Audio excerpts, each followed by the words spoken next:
नमस्कार दोस्तों, स्वागत है एक बार फिर से आपके अपने एजुकेशन चैनल एजुट्यूबर देव पर। तो दोस्तों, इंग्लिश में कहावत है हिस्ट्री रिपीट्स इटसेल्फ, यानी कि इतिहास अपने आप को दोहराता है। और एक साल हो गया है, जुलाई 2021 की बात है, जब विद्या संबल के लिए पहली बार विज्ञप्तियां निकली थी। लगभग 1100 से अधिक जो अभ्यर्थी हैं उनको इसका लाभ मिला था। जिनके पास नेट सेट जेआरएफ या फिर पीएचडी जैसी योग्यता थी उनको लाभ मिला। और अब एक साल बाद इतिहास ने अपने आप को दोहराते हुए फिर से जो है विज्ञप्तियां जारी करने के आदेश निकाले हैं आयुक्तालय कॉलेज शिक्षा जयपुर के द्वारा।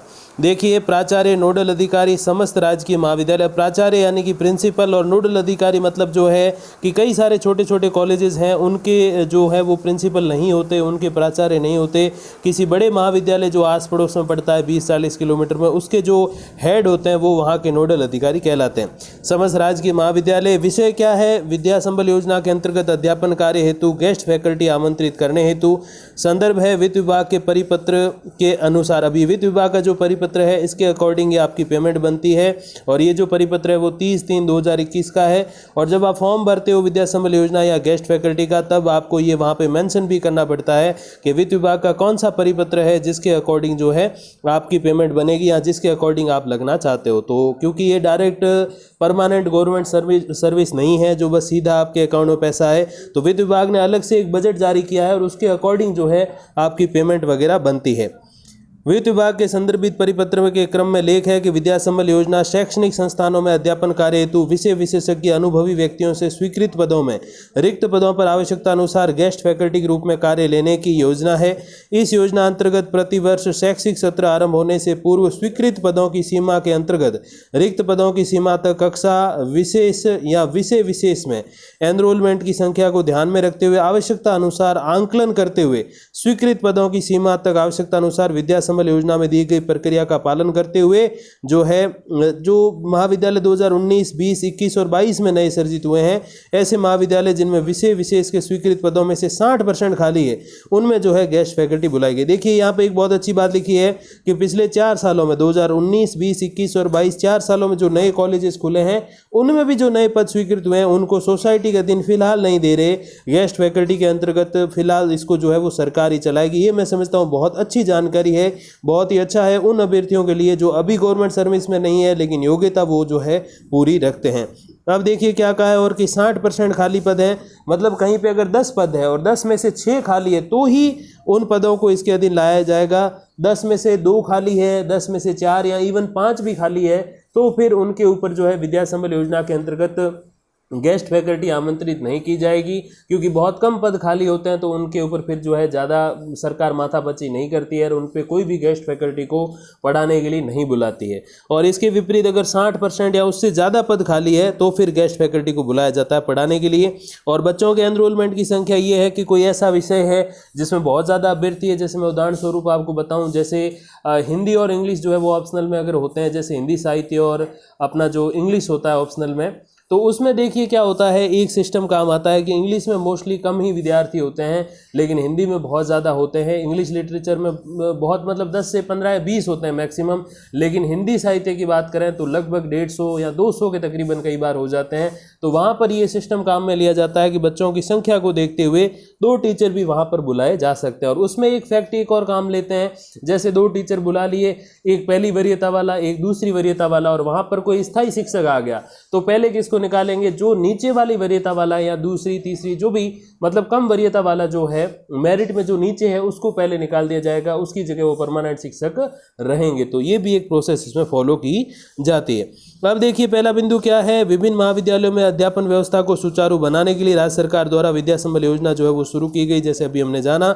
और 30/3/2021 ये जो है इनका वित्त विभाग का परिपत्र क्रमांक है और इसके अकॉर्डिंग जो है आपकी पेमेंट्स बनती है। जैसे मैंने बताया, गेस्ट फैकल्टी के द्वारा अध्यापन व्यवस्था वित्त विभाग द्वारा वर्णित देय मानदेय पर बजट की उपलब्धता की शर्त के अध्याधीन की जा सकेगी।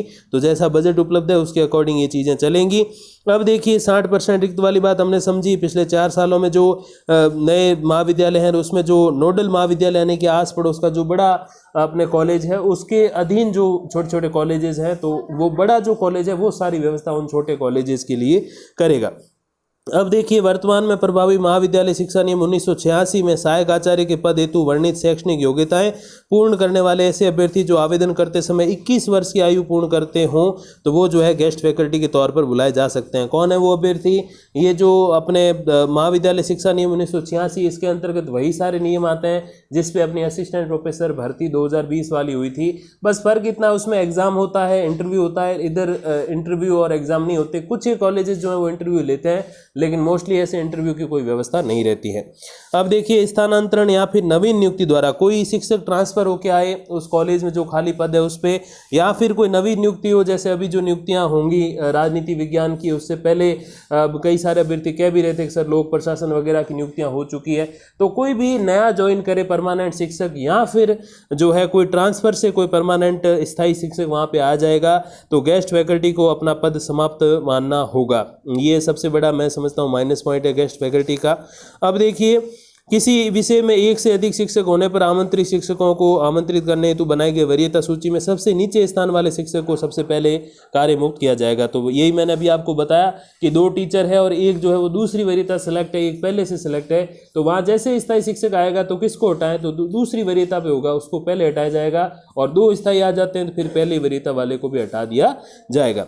आगे देखिए, विशेष परिस्थितियों में किसी महाविद्यालय को विशेष में अध्यापन व्यवस्था हेतु विद्या संबल योजना में गेस्ट फैकल्टी की आवश्यकता होने पर आयुक्तालय से गेस्ट फैकल्टी की अनुमति हेतु मांग की जा सकती है।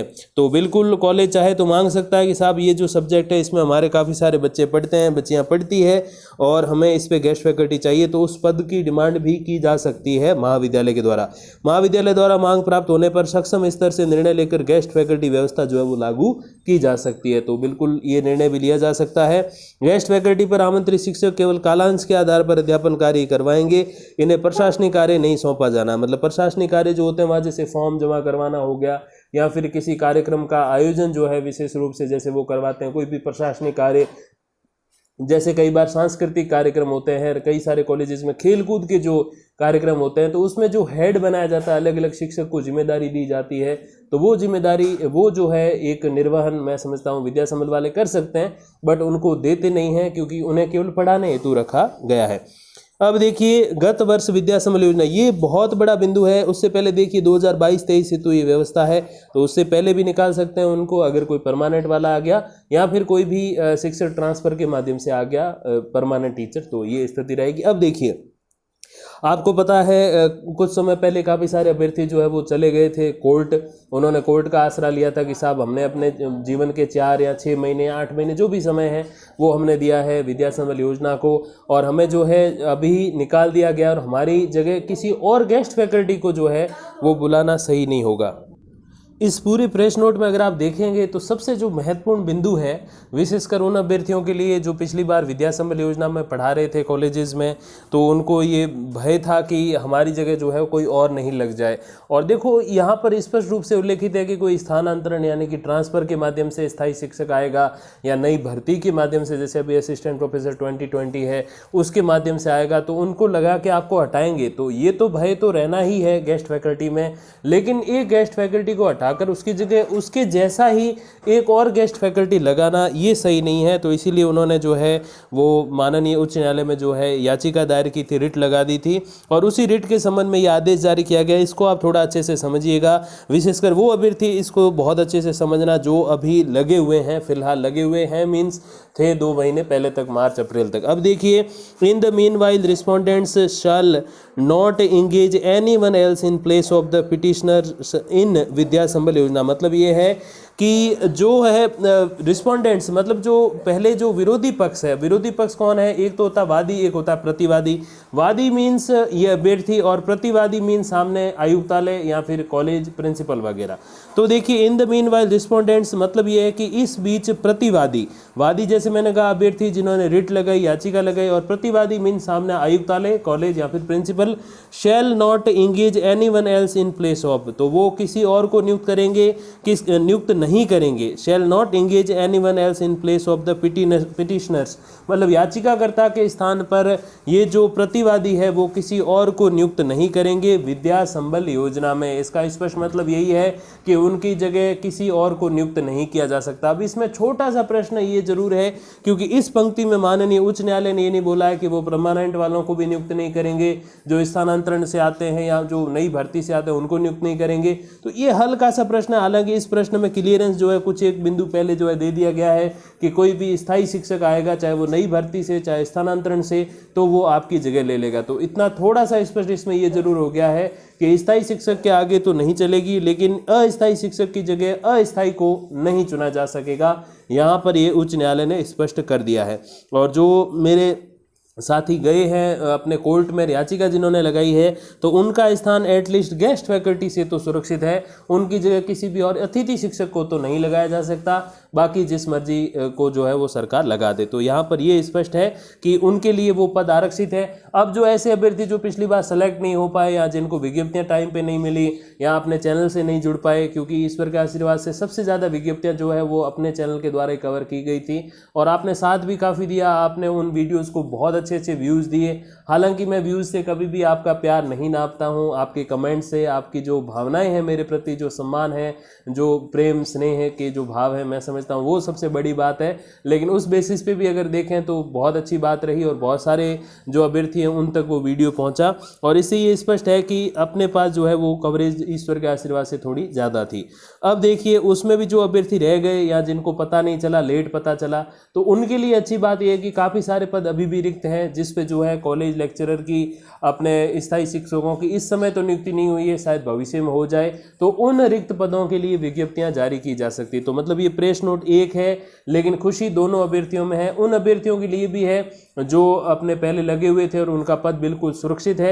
उन अभ्यर्थियों के लिए भी जो है मैं समझता हूँ कि एक तरीके से लाभ की बात है या अच्छे जो है फ्यूचर की बात है, तो वो भी है, क्योंकि सभी जो पद है वो आरक्षित नहीं है। कुछ एक ऐसे पद पिछली बार भी रह गए थे खाली और इस बार भी जो है वो अगर खाली जो पद है अगर 60% से ज़्यादा है, मीन्स 10 पद है, 10 में से 6 पद अभी भी खाली हैं जिन पे पिछली बार नहीं लगे थे, तो उनकी विज्ञप्तियां जो है वो जारी हो सकती है। तो नए अभ्यर्थियों हेतु भी फायदे की बात है और जो पुराने अभ्यर्थी पहले लगे हुए थे, 4-6 महीने उन्होंने सर्विस दी है कॉलेज में, उनके लिए भी ये लाभ की बात है।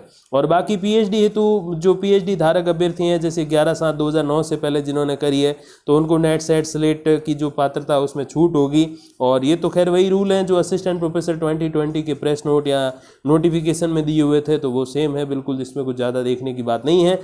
अब देखिए विद्या संबल योजना हेतु पैनल बनाने के लिए स्थानीय स्तर पर संक्षिप्त विज्ञप्ति, प्रेस नोट और सार्वजनिक स्थानों पर सूचना चस्पा की जानी है। तो बिल्कुल अखबार में आपकी विज्ञप्ति आ जाएगी, अलग अलग समाचार पत्रों में सारी विज्ञप्तियां एक जगह आपको अपने वीडियो के माध्यम से मिल जाएगी, चैनल के माध्यम से। तो उसकी आप बिल्कुल वो जो है तनाव मत लीजिएगा कि यार मेरे पास जानकारी नहीं आई तो क्या होगा, बस आप बने रहिएगा साथ में।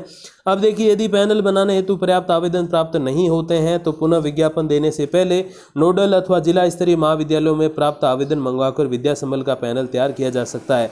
देखिए यहाँ पे बहुत अच्छी बात लिखी है, कई सारे ऐसे पद हैं, जैसे अपने इंग्लिश का पद हो गया, उस पर अभी पीजी 55% प्लस नेट के अभ्यर्थी इतने नहीं मिल रहे। साइंस के कुछ एक पद ऐसे हैं, आर्ट्स के भी एक आध पद ऐसे हैं विषयों के जहाँ पे अभ्यर्थी नहीं मिल रहे, शायद उनको पता नहीं चला या वो इंटरेस्टेड नहीं थे। तो ऐसी स्थिति में क्या होगा, ऐसी स्थिति में ये होगा कि उन जो पैनल मीन्स एक पद के विरुद्ध 3 अभ्यर्थी बुलाने, जैसे आरपीएससी कैसे करता है इंटरव्यू के लिए कम से कम 3 गुना बुलाता है, उसमें से आखिरकार तो 1 गुना ही सिलेक्ट होंगे लेकिन 3 गुना से ज़्यादा बुलाता है, वैसे यहाँ एक पद रिक्त है तो उसके ऊपर 3 अभ्यर्थियों को बुलाया जाएगा, उसको कहते हैं पैनल। अब ये पैनल अगर तैयार नहीं हो पाया, मतलब कम से कम एक पद के विरुद्ध 3 अभ्यर्थी नहीं आ पाए या एक भी नहीं आ पाया, और अगर आया है तो फिर उसको कॉल करके ज्वाइन के लिए बोला तो उसने ज्वाइन नहीं किया, तो ऐसी स्थिति में क्या करना होगा, ऐसी स्थिति में पुनः विज्ञापन देने से पहले, मतलब फिर से विज्ञापन जारी करके नई डेट्स निकालना, हाँ इससे इस तक फॉर्म भर दो या क्या कर दो, उससे पहले क्या करना होगा, उस कॉलेज को अपने नोडल या फिर नोडल वो खुद है तो फिर जिला कॉलेज जो है अपने डिस्ट्रिक्ट लेवल का जो कॉलेज है उसमें वो संपर्क करेंगे। वहाँ जो आवेदन आए हुए हैं, जाहिर सी बात है जिला लेवल में तो बहुत ज़्यादा आवेदन आते हैं, तो वहाँ जो आवेदन आए हुए हैं उनमें से जो आवेदन है वो इधर मंगाकर उनको कॉल करके ज्वाइन करवाया जा सकता है। तो ये भी एक नई प्रोसेस जो इसमें ऐड कर दी गई है। अब देखिए गेस्ट फैकल्टी को जो तैयार करने के दिशा निर्देश क्या कहते हैं कि वित्त विभाग के परिपत्र के अनुसार संस्था प्रधान महाविद्यालय में रिक्त चल रहे पदों के आधार पर आवश्यकता का आकलन करेंगे। 60% वाला मैंने आपको बता दिया। शैक्षणिक सत्र के आरंभ होने से पहले सार्वजनिक सूचना प्रसारित करके निर्धारित योग्यता रखने वाले अभ्यर्थियों को जो है वो आमंत्रित करेंगे, लेकिन उन पदों पर नहीं जिन पे पहले लगे हुए हैं। आप ध्यान रखिएगा क्योंकि कोर्ट का स्टे चल रहा है माननीय उच्च न्यायालय का। अब देखिए दूसरा बिंदु, आवेदन पत्रों की जांच जो है वो महाविद्यालय स्तर पर या फिर नोडल महाविद्यालय स्तर पर गठित समिति द्वारा की जाएगी, जिसमें जो है आयुक्तालय द्वारा पात्रता के लिए निर्धारित और संसूचित दिशा निर्देश जो हैं उसके आधार पर वरीयता सूची जो है वो तैयार की जाएगी। कई सारे ऐसे अभ्यर्थी होते हैं जो केवल पीजी होते हैं, नेट क्लियर नहीं होता, वो सोचते हैं कि ज्वाइनिंग तक कर लेंगे साहब, तो उनको कंसीडर नहीं किया जाएगा क्योंकि वो आरपीएससी की जो भर्ती होती है जिसमें इंटरव्यू तक नेट क्लियर करना होता है वो अलग कहानी है। यहाँ पर ये अलग स्टोरी है क्यों यहाँ पर आपके सामने नेट क्लियर किया और वो भी एक नहीं 2 4 5 7 बार क्लियर किए अभ्यर्थी बैठे होते हैं। तो नेट क्लियर है तो ही आवेदन करें, नहीं है तो ठीक है आवेदन ट्राई करना है तो अलग बात है, बाकी वहाँ पर नेट योग्यता मिनिमम चाहिए। साथ में अब देखो नेट में भी ये होता है कि कई सारे बच्चे जो है उसमें वो मार्कशीट लगा देते हैं, लेकिन उसमें कई भी मार्कशीट जो है वो पुरानी जिसमें नीचे लिखा नहीं हुआ कि क्वालिफाइड फॉर असिस्टेंट प्रोफेसर और qualified for assistant professor and JRF ऐसे नहीं लिखा होता, तो फिर उसमें आप जो है वो बाहर हो जाओगे, ऑटोमेटिक आप डिक्लाइन कर लिए जाओगे। इसीलिए आप क्या करो, मार्कशीट तो लगाओ ही, साथ ही साथ सर्टिफिकेट भी लगा लो जिसमें स्पष्ट लिखा होता है कि आप क्वालिफाइड हो असिस्टेंट प्रोफेसर के लिए और कई अच्छे अंकों से अगर नेट किया है तो जेआरएफ के लिए भी क्वालिफाइड होते हो। अब देखिए प्रत्येक संस्था हेतु योग्य अभ्यर्थियों का विषयवार पैनल तैयार किया जाएगा और एक रिक्ति के विरुद्ध 3 अभ्यर्थी होंगे। जैसे मैंने अभी बताया आपको, एक पद है तो 3 अभ्यर्थी, 2 है तो फिर 6 अभ्यर्थी मिनिमम होने चाहिए। अब देखिए ये व्यवस्था पूर्ण रूप से अस्थायी और 1 सेमेस्टर यहाँ सत्र के लिए है। तो यूनिवर्सिटी में सेमेस्टर चलते हैं और अपने इधर सत्र चलते हैं तथा भविष्य में इस व्यवस्था के आधार पर नियमित नियुक्ति हेतु दावा नहीं किया जा सकेगा। इस हेतु आपको शपथ पत्र भी देना होगा, एफिडेविट बना के, और वो जो है नोटेरी से निकलवा के वो देना पड़ेगा कि आप परमानेंट करने की डिमांड नहीं करोगे। पहले के ज़माने में इतनी सारी चीज़ें नहीं होती थी, तो क्या करते थे, कुछ एक अभ्यर्थी होते थे वो ऐसे किसी में सेलेक्ट होकर फिर कह रहे हैं मैं स्थायी करो, और किया भी है सरकार ने बहुत कुछ, लेकिन आजकल सरकार बड़ी समझदार है, स्थायी करने की डिमांड नहीं कर सकते। हाँ, अस्थायी जो जॉब है उसको आप कंटिन्यू करने की डिमांड कर सकते हो, तो ये ध्यान रखिएगा। इस योजना के तहत गेस्ट फैकल्टी पर रखे जाने वाले अभ्यर्थियों से निर्धारित शपथ पत्र जो है वो भरवा कर लिया जाएगा। जैसे मैंने कहा एफिडेविट आपको नोटेरी से कोर्ट से निकलवा के देना पड़ेगा, साइन वगैरह करके। नीचे दिया भी होगा उसका फॉर्मेट। गेस्ट फैकल्टी के कार्य का संतोषजनक कार्य सत्यापन के आधार पर ही प्रतिमाह भुगतान की कार्रवाई हो सकेगी। तो साहब प्रिंसिपल साहब खुश होने जरूरी है, अगर वो नहीं है तो फिर मुश्किल हो जाएगी।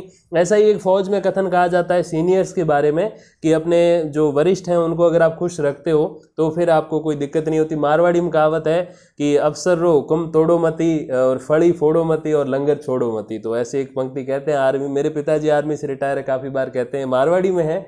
अगर आप हिंदी में समझना चाहो तो यही है कि भाई जो वरिष्ठ अधिकारी हैं या जो प्रिंसिपल हैं, यहाँ पे प्राचार्य हैं, उनका आप आदेश जो है वो मत तोड़ना, ठीक है। और दूसरा, उनके किसी हुक्म की आप जो है वो अवहेलना मत करना। और तीसरा ये है कि फिर आपको फौज में तो लंगर होता है, खाना वाना वही मिलता है, यहाँ होता है लंगर, मतलब आप कॉलेज समझ लो।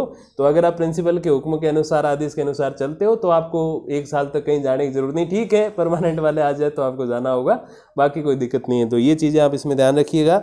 आगे क्या है, किसी महाविद्यालय में किसी विशेष हेतु यदि कोई पात्र अभ्यर्थी उपलब्ध नहीं है तो फिर प्राचार्य जिले के महाविद्यालयों के तैयार पैनल में से शेष रहे अभ्यर्थियों को बुला सकते हैं वरीयता क्रम में। तो ये भी जैसे मैंने अभी जो पिछली बार ये व्यवस्था मैंने बहुत प्रेस नोट्स पढ़े थे, बट किसी में ऐसी व्यवस्था नहीं थी, वो फिर से विज्ञप्ति वाला मैटर था, डेट बढ़ाते थे।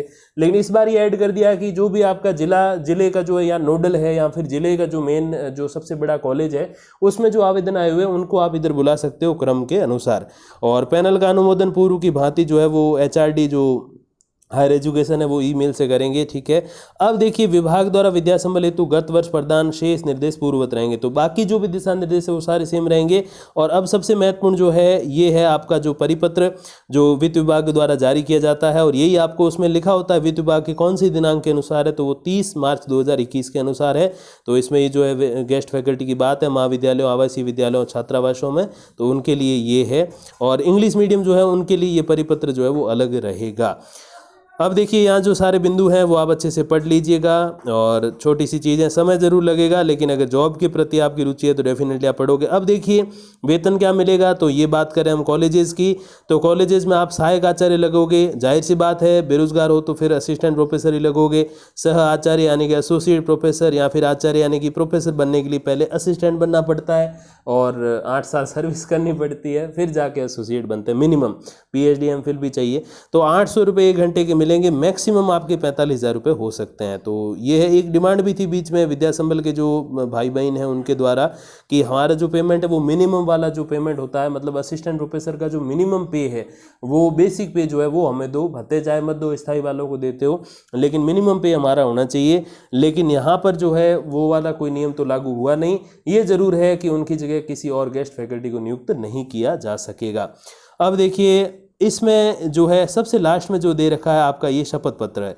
ये आपको ओरिजिनल जो नोटेरी है, जो अधिवक्ता होते हैं कोर्ट में बैठते हैं, उनसे आपको वो फॉर्मेट निकलवाना होगा स्टाम्प पेपर पे। और जब आपकी ज्वाइनिंग हो तब, अभी ऐसे फॉर्म भरो तब नहीं देना है, ज्वाइनिंग के टाइम आपको स्टाम्प पेपर पे निकलवाना होगा और उस पर सारी डिटेल्स अच्छे से भरनी होंगी और आपको जो है वो कॉलेज में जमा कराना होगा। यहाँ पर आपको नाम लिखना है, पिताजी का नाम लिखना है, विभाग मतलब किस कॉलेज में है, दिनांक यहाँ पर भरनी है। मैंने एक पिछले वीडियो में बताया, उसके मैं लिंक दे दूंगा डिस्क्रिप्शन में, आप देख लीजिएगा कि कहाँ पर आपको क्या डिटेल फिल करनी है। और ये रहा वो वित्त विभाग वाला दूसरा बिंदु लास्ट में, देखिए यहाँ पर आपको वो वाली डेट भरनी है जो अभी हमने देखी थी, ये रही देखिए सबसे ऊपर, ये 30/3/2021। तो वित्त विभाग के आदेश जो हैं वो 30 मार्च 2021 के हैं। तो ये सारी डिटेल आप भर दीजिएगा। करूँगा करूँगी जहाँ लिखा हुआ है, तो आप पुरुष हो तो करूँगा भरोगे और महिला हो तो करूँगी भरोगे, तो वो आप भर के अच्छे से जमा कराना। कब? जब आपको ज्वाइनिंग मिले उस दिन, यहाँ शपथ गृहीता के सिग्नेचर। और इसमें एक और फॉर्मेट भी इन्होंने नया दिया है, इसमें एक और बिंदु अंत में जोड़ा है। 14 ही होते हैं सामान्यतः, लेकिन इसमें 15वां बिंदु भी है कि यह कि मुझे ज्ञात है कि चूंकि यह व्यवस्था प्रति कालांश मानदेय भुगतान पर आधारित है, अतः शपथ ग्रहीता को किसी प्रकार का अवकाश देय नहीं होगा। तो ऐसे नहीं कि आपकी पेमेंट भी चालू रहे, छुट्टी भी लो, ऐसे नहीं हो पाएगा। तो यही है, वो चाहे आप जमा कराओ चाहे यही करा दो, ये नया है थोड़ा सा, 15वां बिंदु है। तो मैं समझता हूँ इसी को आप प्रिंट करवाना स्टाम्प पेपर पे और इसी पे सिग्नेचर करके आप जो है डबल सिग्नेचर होंगे, जमा करवा दीजिएगा। और फिर ये छोटी सी अधिसूचना है इस संबंध में, अगर इसकी फोटोकॉपी साथ में लगाते हो तो अच्छी बात है, नहीं लगाते हो तो कोई ज़्यादा दिक्कत की बात नहीं है, इसको वैसे भी कोई देखता या पढ़ता नहीं है। तो यही कुछ एक अपडेट्स हैं अपने असिस्टेंट प्रोफेसर, वो भी गेस्ट फैकल्टी, तो उनके लिए दोनों अभ्यर्थी जो नए लगना चाहते हैं उनके लिए भी खुशखबर है। जल्दी विज्ञप्तियां जारी होंगी जिसकी हर एक अपडेट जो है वो आपको यहाँ पर मिल जाएगी, कहीं दिक्कत की बात नहीं है। और जो पहले लगे हुए थे, जिन्होंने 1 साल कहते हैं लेकिन 4-6 महीने सर्विस कर ली है कॉलेज में, उनके लिए भी अच्छी बात है, उनके विरुद्ध किसी अस्थायी शिक्षक को लगाया नहीं जाएगा। तो यही कुछ एक अपडेट्स हैं, बाकी जो भी जानकारी आएगी तो पहुँचा दूंगा आप तक वीडियोज़ या फिर कम्युनिटी पोस्ट के माध्यम से। तब तक के लिए धन्यवाद, नमस्कार।